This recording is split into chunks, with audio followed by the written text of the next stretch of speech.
This call is now being recorded.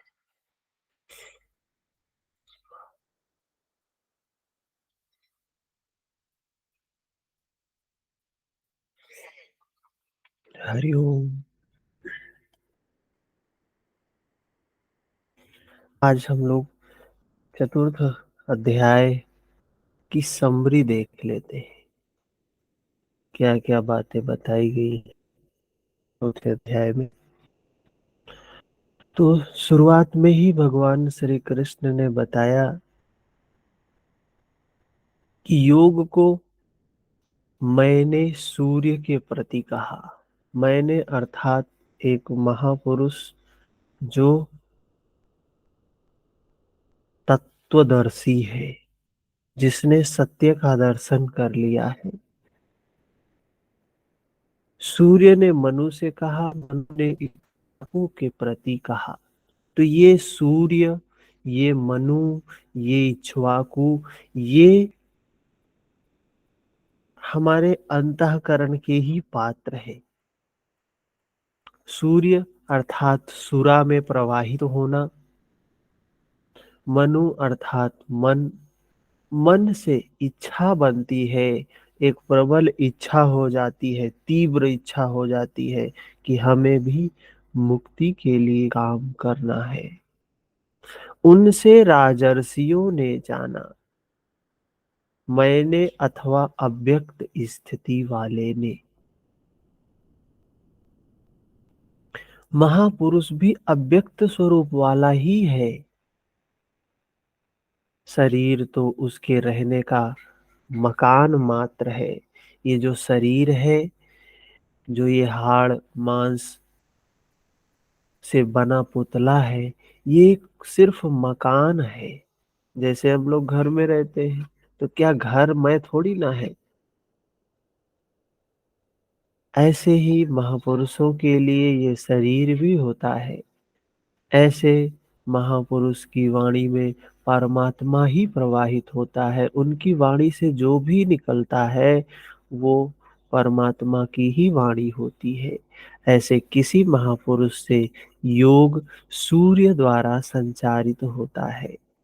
उस परम प्रकाश स्वरूप का प्रसार सुरा के अंतराल में होता है, इसलिए सूर्य के प्रति कहा।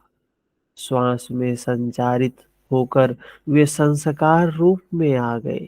सुरा से संचित रहने पर, समय आने पर वही मन में संकल्प बन जाता है। उसकी महत्ता समझने पर मन में उस वाक्य के प्रति इच्छा जागृत होती है और योग कार्य रूप ले लेता है। क्रमशः उत्थान करते करते यह योग रिद्धियों सिद्धियों की राजर्षि तो श्रेणी तक पहुंचाने पर नष्ट होने की स्थिति में जा पहुंचता है। किंतु जो प्रिय भक्त है, अनन्य सखा है, उसे महापुरुष ही संभाल लेते हैं, नष्ट नहीं होने देते हैं। अर्जुन के प्रश्न पर कि आपका जन्म तो अब हुआ है, भगवान ने कहा मैंने ही सबकी ये बताया है ज्ञान। तो अर्जुन का प्रश्न हुआ कि आप तो अभी जन्मे हैं और ये ज्ञान, ये सूर्य, ये सुरा का संचार, ये मनु, ये इक्ष्वाकु तो बहुत पुराने हैं। तो भगवान ने बताया कि श्री कृष्ण क्या कहते हैं, अव्यक्त अविनाशी अजन्मा संपूर्ण भूतों में प्रवाहित होने पर भी आत्म माया योग प्रक्रिया द्वारा अपनी त्रिगुणमयी प्रकृति को वश में करके मैं प्रकट होता हूँ। वो महापुरुष कौन है? त्रिगुणमयी प्रकृति जो सत्व रज तम तीनों को वश में करके कर लिया, जो सम में स्थित हो गया, प्रकट होकर करते क्या है? साध्य वस्तुओं को परित्राण देने के लिए, जिनसे दूषित उत्पन्न होते हैं उनका विनाश करने के लिए, परम धर्म परमात्मा को स्थिर करने के लिए मैं आरंभ से पूर्ति पर्यंत पैदा होता हूँ। तो भगवान ने बताया कि मेरा जन्म होता है, लेकिन वो जन्म कैसा होता है? बाहर जैसे लोगों के जन्म होते हैं, वैसे जन्म भगवान के नहीं होते हैं। मेरा वह जन्म और दिव्य कर्म दिव्य है। वो चक्षुओं से नहीं देखा जा सकता है, उसे केवल तत्वदर्शी ही जान पाते हैं। भगवान का आविर्भाव तो कलयुग की अवस्था से ही हो जाता है। यदि सच्ची लगन हो, आरंभिक साधक समझ ही नहीं पाता कि यह भगवान बोल रहे हैं या यूं ही संकेत मिल रहे हैं। आकाश से कौन बोलता है?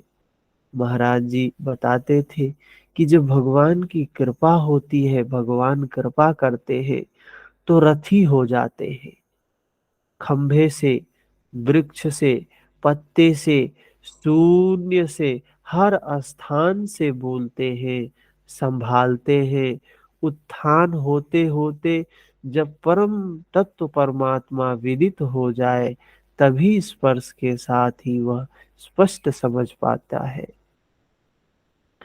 कहने का तात्पर्य है कि वो परमात्मा प्रकृति के किसी भी चीज से संकेत करता है, समझाता है क्या है, कैसे करना है। संकेत के रूप में वो चलाते हैं हमें।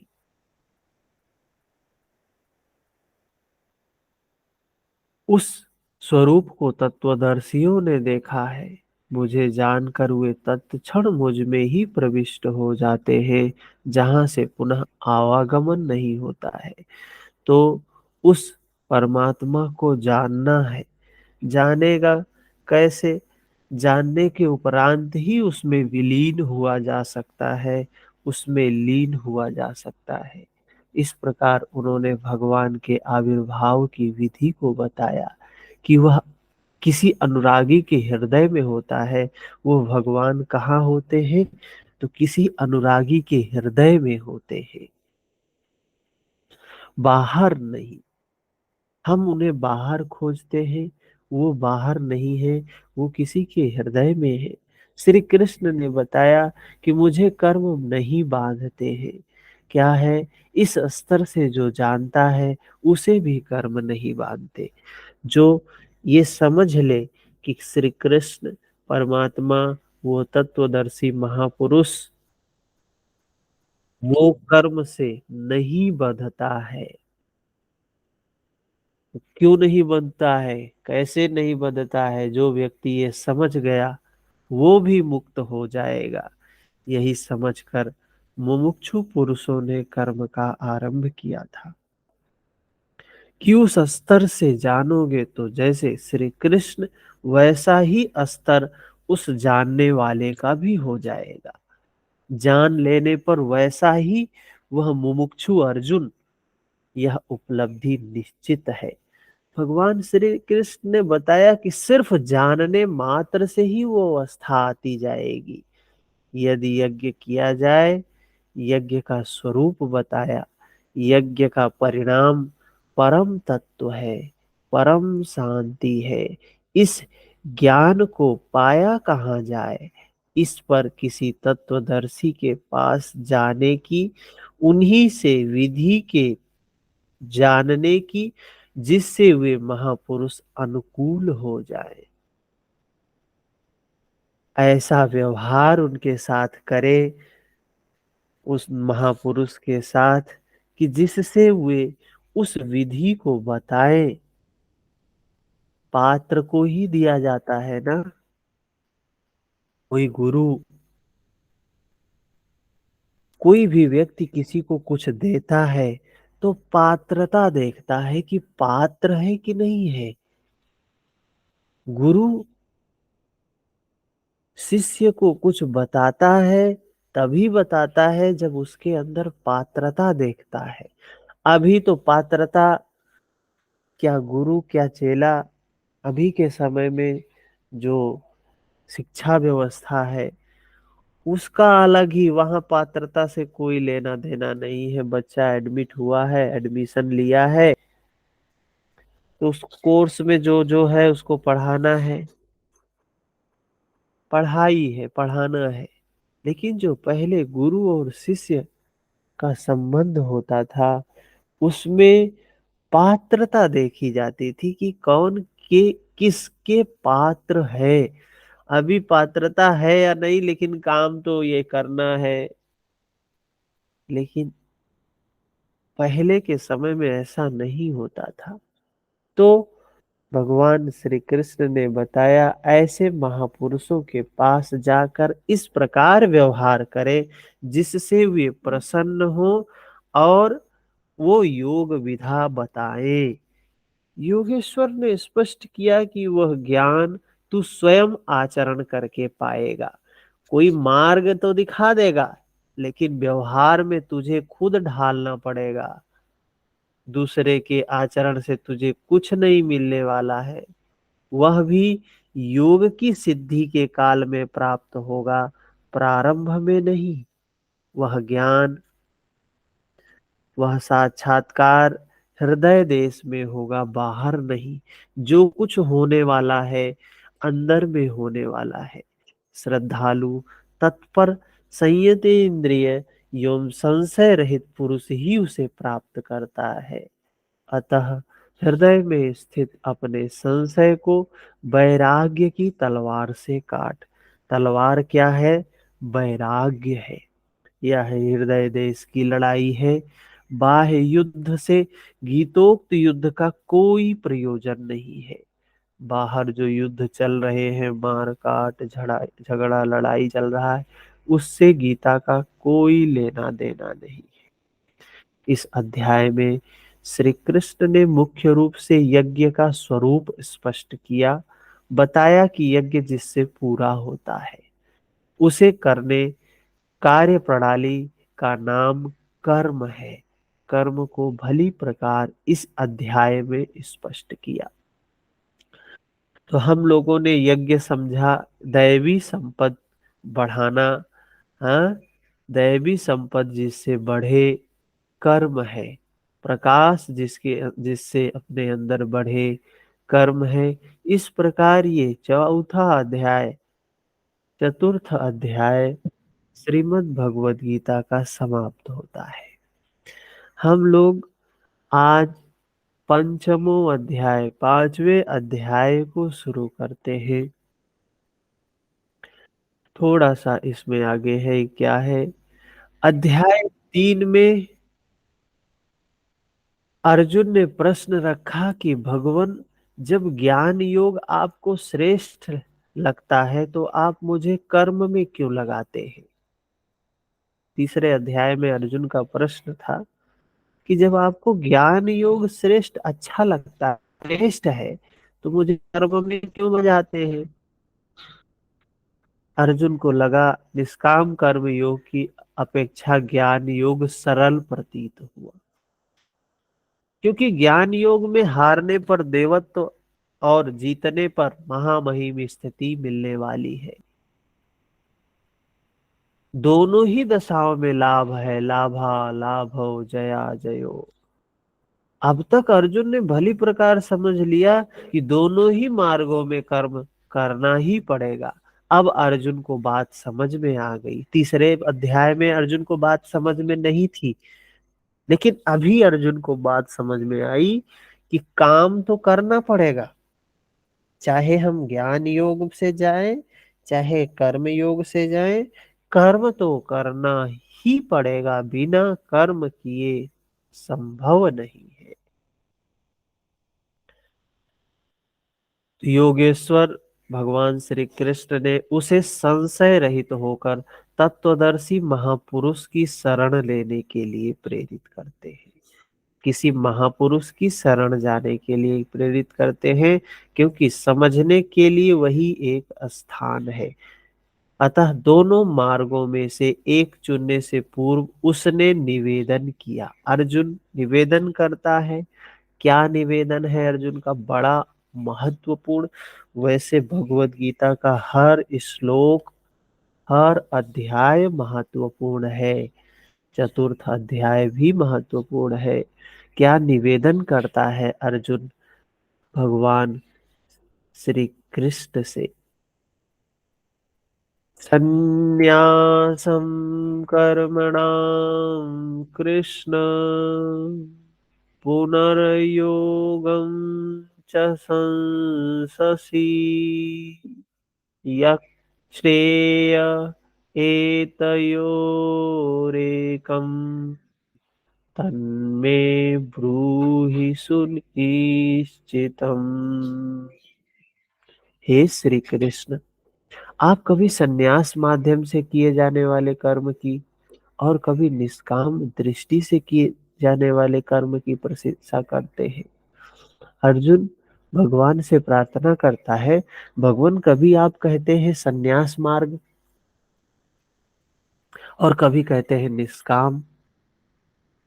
ये जो दृष्टि है, कभी उसकी प्रशंसा करते, कभी इसकी प्रशंसा करते। इन दोनों में से जो एक भली प्रकार आपका निश्चित किया हो, दोनों में जो एक ठीक हो, जो एक अच्छा हो, श्रेष्ठ हो, मेरे लिए परम कल्याणकारी हो, वही बताइए, उलझाइए नहीं। कहीं जाने के लिए अगर आपको दो मार्ग बताया जाए, दो मार्ग आपको बताया जाए और आप उन दोनों में से अच्छा कौन है अगर ये ना पूछे, सरल कौन सा है, ठीक कौन सा है, ये ना पूछे, किसी ने दो मार्ग बताया और आपने चलना शुरू कर दिया, मतलब आप पथिक नहीं, आप जाने वाले नहीं है। अर्जुन ने पूछा कि मेरे लिए परम कल्याणकारी मार्ग कौन सा है। तो इस पर भगवान श्री कृष्ण कहते हैं अगले श्लोक में दूसरे नंबर में, सर संन्यास। हाँ, सर कौन सा अध्याय है? ये पांचवा अध्याय है, दूसरा श्लोक। Okay sir. संन्यासः कर्मयोगश्च निःश्रेयसकरावुभौ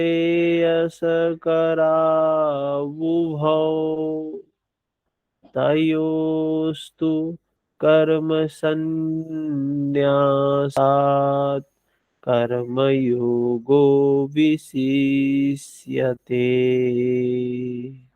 अर्जुन, संन्यास माध्यम से किया जाने वाला कर्म अर्थात ज्ञान मार्ग से किया जाने वाला कर्म और कर्म योग निष्काम भावना से किया जाने वाला कर्म, ये दोनों ही परम श्रेय को दिलाने वाले हैं। भगवान श्री कृष्ण कह रहे हैं, चाहे संन्यास मार्ग से करो अर्थात ज्ञान मार्ग से करो, अथवा कर्म योग से, निष्काम कर्म योग से करो, दोनों ही आपको उसी जगह पहुंचाएगा, दोनों रास्ते वही ले जाएंगे। परंतु इन दोनों मार्गों से संन्यास अथवा ज्ञान से किए जाने वाले कर्म की अपेक्षा निष्काम कर्म श्रेष्ठ है। क्या कह रहे हैं? ज्ञान की अपेक्षा निष्काम सरल है, हैं?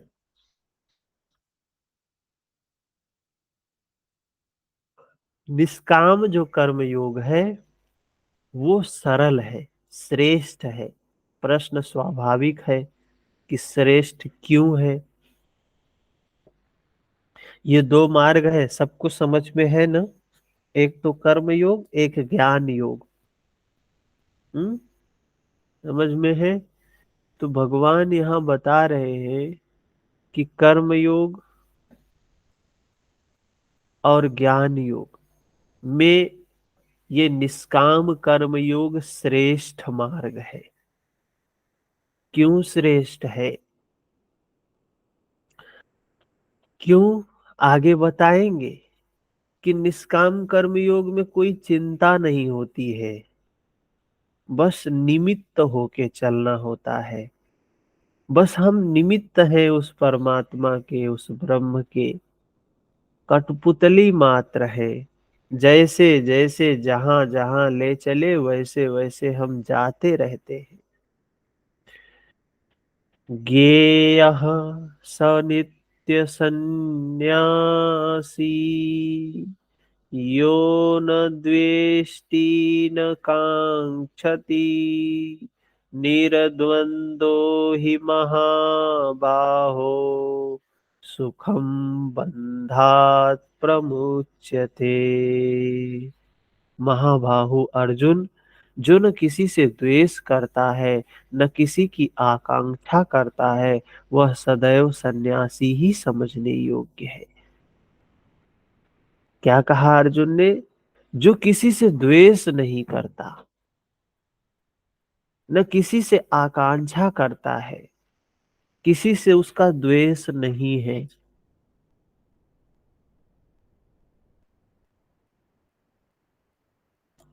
न किसी से कोई आकांक्षा है, वह सदैव सन्यासी समझने योग्य है। सन्यासी है कौन? किसको हम कहें सन्यासी है? तो ये दो चीजें बताया, जिसके अंदर द्वेष नहीं है और जिसके अंदर आकांक्षा नहीं है, तृष्णा नहीं है, कामना नहीं है, वही सन्यासी है। चाहे वह ज्ञान मार्ग से या कर्म मार्ग से ही क्यों ना हो।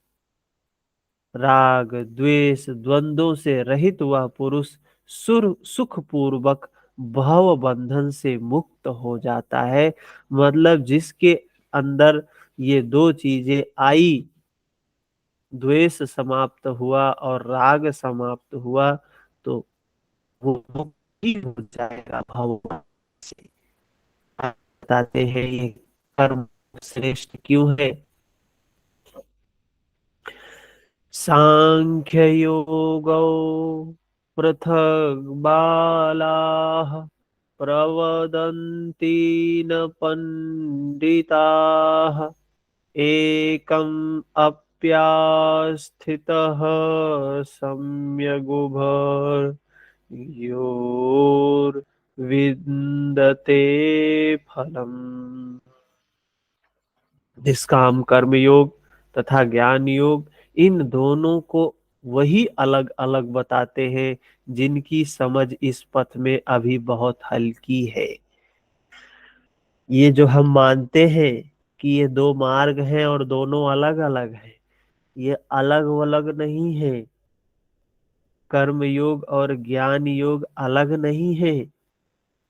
जिनकी समझ अभी हल्की है, जो समझते नहीं है, जानते नहीं है, वही बताते हैं दो रास्ते हैं, न कि पूर्ण ज्ञाता पंडित लोग। क्योंकि दोनों में से एक में भी अच्छी प्रकार स्थित हुआ पुरुष दोनों के फल रूप परमात्मा को प्राप्त होता है।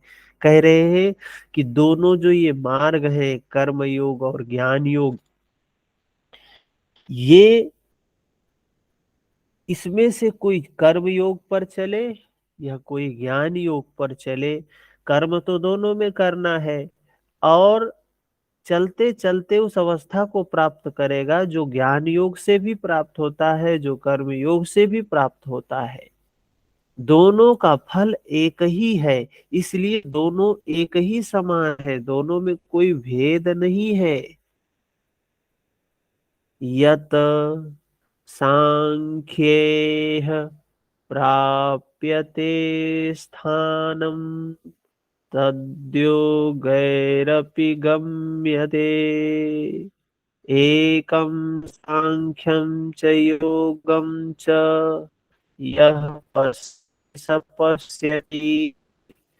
देख, बात कह रहे हैं पश्यति क्या? जहां सांख्य दृष्टि से कर्म करने वाला पहुंचता है, भगवान कह रहे हैं ज्ञान की दृष्टि से कर्म करने वाला पहुंचता है, वही कर्म योगी भी वही पहुंचता है।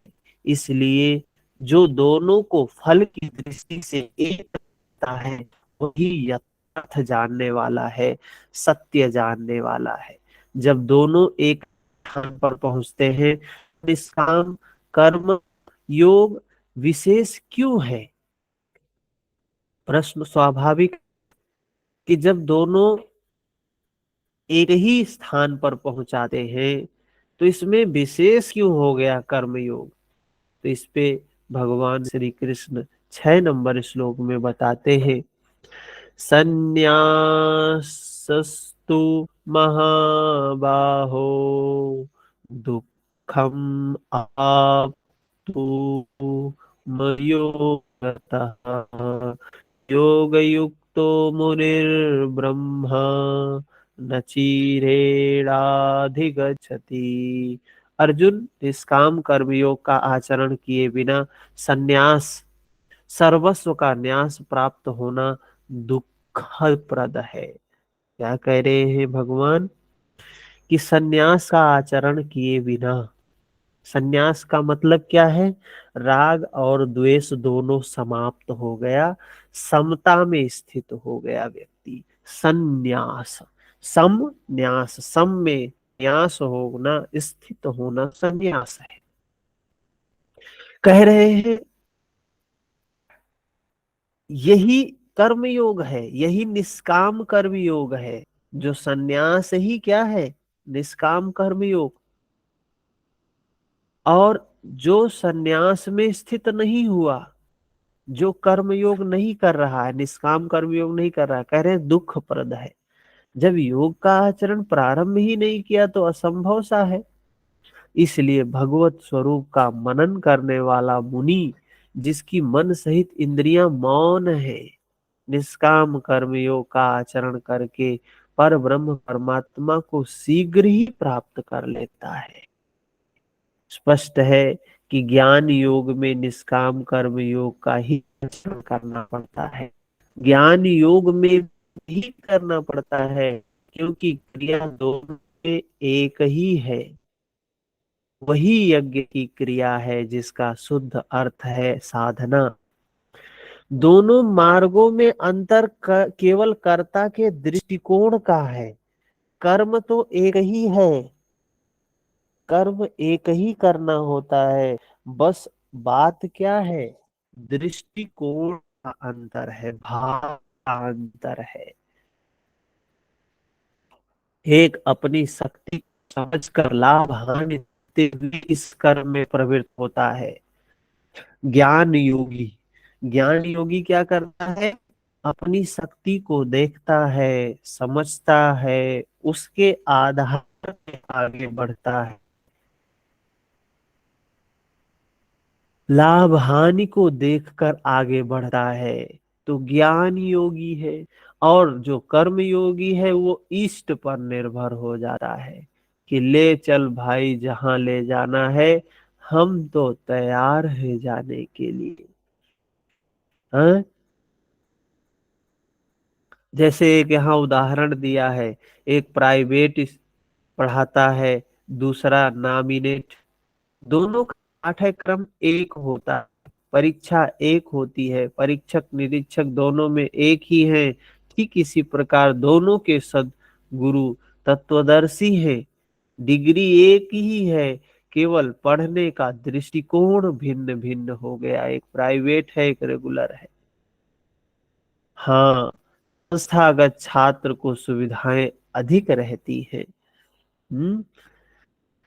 तो पीछे श्री कृष्ण ने कहा कि काम और क्रोध विजय शत्रु है। अर्जुन, इन्हें तू मार, इनको तू समाप्त कर। कोई काम को और क्रोध को कैसे मारेगा। तलवार तो ऐसे कौन सी तलवार है जिससे काटेगा। इन्हें तू मार। अर्जुन को लगा कि यह तो बड़ा कठिन है, बहुत कठिन काम है, किंतु श्री कृष्ण ने कहा नहीं, शरीर से परे इंद्रियां हैं, इंद्रियों से परे मन है, मन से परे बुद्धि है, बुद्धि से परे तुम्हारा स्वरूप है, तुम वहां से प्रेरित हो। इस प्रकार अपनी हस्ती समझकर, अपनी शक्ति के सामने रखकर स्वावलंबी होकर कर्म में प्रवृत्त होना ज्ञान योग है। श्री कृष्ण ने कहा है कि चित्त को ध्यानस्थ करते हुए कर्मों को मुझ में समर्पण करके आशा, ममता, संताप रहित होकर युद्ध कर। चित्त को क्या करना है? ध्यानस्थ करते हुए, चित्त ध्यानस्थ करते हुए कर्मों को मुझ में समर्पण करके, ममता और संताप रहित होकर युद्ध कर। विकारों को समाप्त कैसे करना है? ध्यान से। जीवन में अगर ध्यान नहीं है तो न काम समाप्त होगा, न क्रोध समाप्त होगा। और कर्म जो कर, नियत जो कर्म है वो उस ईश्वर के प्रति समर्पित हो, ममता और संताप से रहित। राग नहीं, ममता नहीं, द्वेष नहीं, दुख नहीं, संताप नहीं, समर्पण के साथ इष्ट पर निर्भर होकर उसी कर्म में प्रवृत्त होना निष्काम कर्म योग है। दोनों की क्रिया एक है, परिणाम भी एक ही है। दोनों की क्रिया एक है, परिणाम भी एक ही है। इसी पर बल देकर योगेश्वर श्री कृष्ण यहाँ कहते हैं कि योग का के बिना संन्यास अर्थात शुभ कर्मों के अंत की स्थिति का प्राप्त होना असंभव है। इस पर बल देकर भगवान श्री कृष्ण ने कहा कि बिना योग के आचरण किए संन्यास संभव नहीं है। अच्छे बुरे कर्मों का अर्थात काम और क्रोध का अंत असंभव है बिना संन्यास के, बिना साधना के। तो श्री कृष्ण के अनुसार ऐसा कोई योग नहीं है कि हाथ पर हाथ रखकर बैठे रहे और सिर्फ बोलते रहे, मैं परमात्मा हूँ, मैं शुद्ध हूँ, मैं बुद्ध हूँ, अहम ब्रह्मास्मि, मेरे लिए तो न कर्म है न बंधन है, मैं भला बुरा कुछ नहीं करता, दिखाई पड़ता भी हूँ। तो ये सब सिर्फ कहने की बातें हैं। बहुत से लोग वेदांत की बातें बोलते हैं, उपनिषदों की बातें बोलते हैं, लेकिन साधना नहीं है जीवन में। इंद्रियां अपने अर्थों में बरत रही है। ऐसा पाखंड श्री कृष्ण के शब्दों में कदापि नहीं है। उससे कुछ मिलने मिलाने वाला नहीं है। साक्षात योगेश्वर भी अपने अनन्य सखा अर्जुन को बिना कर्म के यह स्थिति नहीं दे सके। बिना कर्म के, उस नियत कर्म के कोई भी किसी को कुछ नहीं दे सकता है। और जो नियत कर्म करेगा धीरे धीरे सब चीजें उसे स्वतः ही प्राप्त होती चली जाएंगी। यदि ऐसा वे कर सकते तो गीता की आवश्यकता क्या थी? अगर भगवान थे ना श्री कृष्ण, अर्जुन को तो ऐसा मुक्त करवा सकते थे। चल तुझे मैं आशीर्वाद देता हूँ, तू मुक्त हो जा, मेरी कृपा से तू मुक्त हो जा।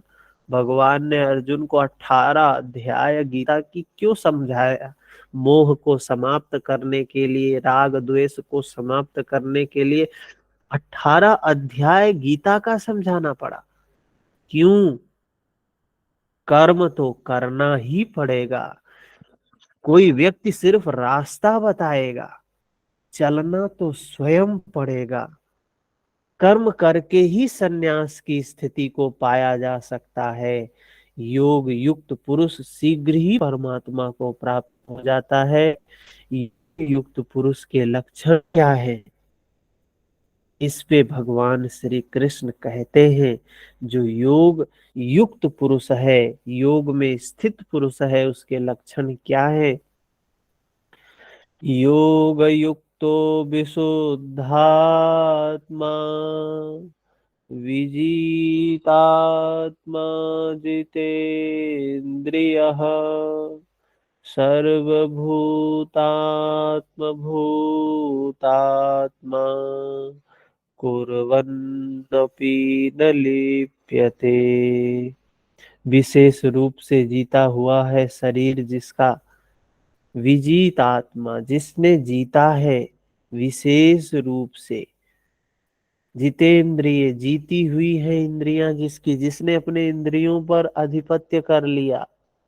विशुद्ध आत्मा, विशेष रूप से शुद्ध है अंतःकरण जिसका, ऐसा पुरुष सर्वभूतात्मा भूतात्मा, संपूर्ण भूत प्राणियों के आत्मा के मूल उद्गम परमात्मा से एक ही भाव हुआ योग से युक्त है। अर्थात जिसका नियंत्रण अपनी काया पर है, अपने वाणी पर है, अपने मन पर है, जिसने नियंत्रित कर लिया है, अपने वश में कर लिया है, वह कर्म करता हुआ भी उससे लिप्त नहीं होता है। तो करता क्यों है? पीछे वालों में परम कल्याणकारी बीज का संग्रह करने के लिए। पीछे भी बताया था कि जो मुक्त हो गया है वो भी कर्म करते हैं, लेकिन क्यों करते हैं? पीछे वालों के कल्याण के लिए। क्योंकि संपूर्ण प्राणियों का जो मूल उद्गम है, जिसका नाम परम तत्व है, उस तत्व में वह स्थित हो गया। आगे कोई वस्तु नहीं जिसकी शोध करे। पीछे वाली वस्तुएं छोटी पड़ गई तो भला आसक्ति किसमें करे? जब तक सत्य का अनुभव नहीं होगा, ज्ञान नहीं होगा, तब तक व्यक्ति कैसे उस ओर आगे बढ़ सकता है? आसक्ति कब टूटती है? आसक्ति कब टूटती है? जब उसे किसी को पता चलता है कि ये सच्चाई जब पता चलती है तो आसक्ति टूटती है। इसलिए वह कर्मों पे आवृत्त नहीं होता है। वह योग युक्त की पराकाष्ठा का चित्रण है। पुनः योग युक्त पुरुष की रहनी स्पष्ट करते हैं कि वह योग युक्त पुरुष कैसे रहता है, वह कि वह करते हुए भी उससे लिप्त क्यों नहीं होता है। ये बातें भगवान श्री कृष्ण बता रहे हैं। कोई प्रश्न है किसी का? पीछे जो हम लोगों ने देखा,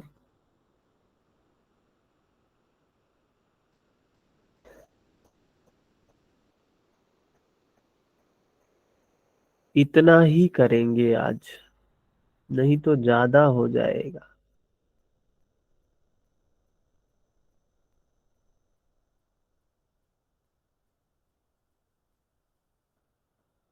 ठीक है, तो यही समाप्त करते हैं। मिलते हैं कल सुबह 5:30 बजे। हरिओम।